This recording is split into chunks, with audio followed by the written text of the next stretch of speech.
Are you wondering who pays the real estate commission? Well, we're going to talk about that today, and it starts right now.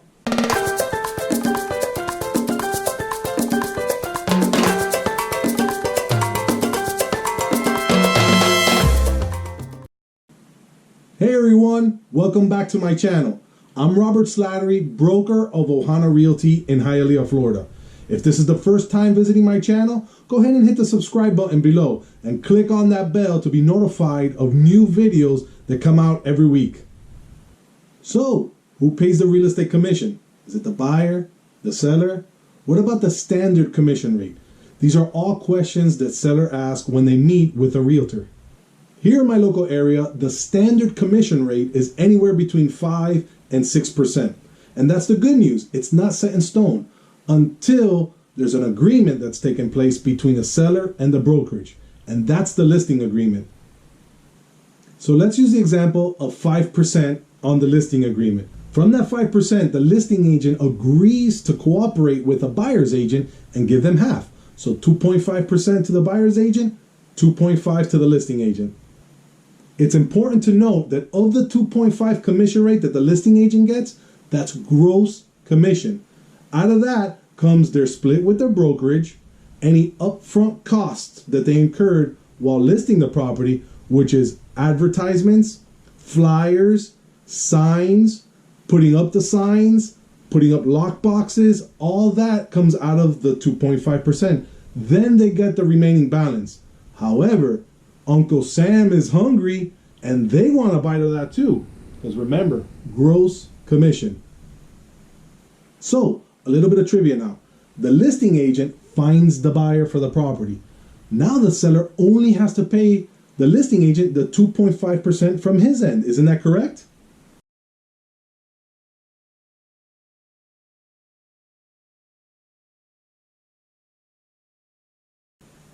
That is not correct. The listing agreement was for 5%. The listing agent can cooperate with the buyer's agent. In this case, it's himself, so he doesn't cooperate. He keeps the 5%. However, they could discount the seller. It has happened before. For example, they can write into the listing agreement where if they find the buyer, they can discount them 1%. So in this case, instead of making 5%, they would make 4% and save the seller 1%.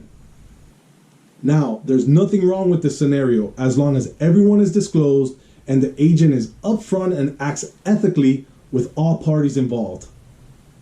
We, the realtor, incur all the costs up front. Essentially, we're taking on all the risk, from hiring the photographer and the videographer, running ads, placing the sign on the property, printing flyers, the lockbox, you name it, we're doing it up front with the knowledge that when we sell your home, we're going to get it back.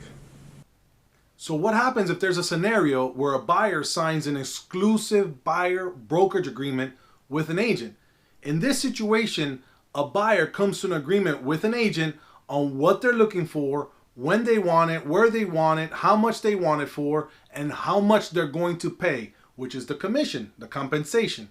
This is where the buyer owes the agent that compensation for finding them a home. However, we spoke about that the seller pays for the commission, and most listing agents are giving cooperating broker their percentage. So paragraph 7 is very important in this agreement. It states that the buyer will be responsible for paying broker the amount specified below plus any applicable taxes, but will be credited with any amount which broker receives from a seller or a real estate licensee who is working with a seller. Booyah! The buyer's agent gets compensated from the seller in the transaction, and the buyer no longer owes that compensation. Be careful and aware of sales tactics and gimmicks when searching for your listing agent. Everyone wants your business, but some discount brokerages will offer things like 1% commission rate or a flat fee of, let's say, $1,000. In these scenarios, there's a lot of things the brokerages will not do, such as professional photos, videos, staging, setting appointments, negotiating with buyers, with agents, the contracts, and so on. If you want to do this and you think you could take it on, that's fine. You just want to be upfront and know what you're getting for the commission that you're paying. Remember, you get what you pay for. It's normal for some agents to discount the commission rate to try to get business. So in the scenario of the 5%, let's say an agent comes in and charges 4%. Immediately, most sellers are going to be like, yay, I'm saving 1%. However, where's that 1% coming from? Chances are the 1% is going to come out of the marketing of your property. Wouldn't you want your home to be exposed to the maximum amount of buyers so that you can get the most net proceeds possible? I'm sure that you do.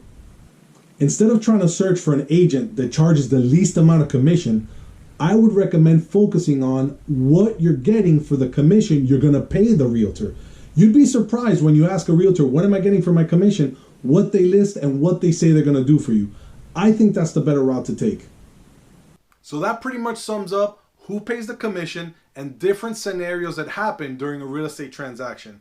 If you still have a question, feel free to comment below. And if you're looking to sell within the next 3 to 6 months, or you're ready to go right now, please check out my free home seller's guide below, and that'll get you started in the right direction. Thanks for visiting my channel, and I hope to see you soon.